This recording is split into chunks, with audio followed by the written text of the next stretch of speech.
سب سے خطرناک ناراضگی وہ ہوتی ہے جس میں آپ اس شخص پر جتاتے نہیں کہ آپ ناراض ہیں۔ اگر کسی انسان کو تمہاری وجہ سے تکلیف ہوتی ہے تو تمہارے سارے سجدے بیکار ہیں۔ جس کی بےروزگاری کم ہو جاتی ہے اس کا دل مردہ ہو جاتا ہے۔ جس کی حیا کم ہو جاتی ہے اس کی بےروزگاری کم ہو جاتی ہے۔ جس کی لذشیں زیادہ ہو جاتی ہیں اس کی حیا کم ہو جاتی ہے۔ جو مذاق زیادہ کرتا ہے لوگ اس کو ہلکا اور بے حیثیت سمجھتے ہیں۔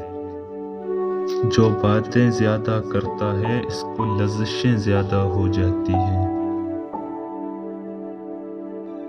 جو آدمی زیادہ ہنستا ہے اس کا رہاب کم ہو جاتا ہے۔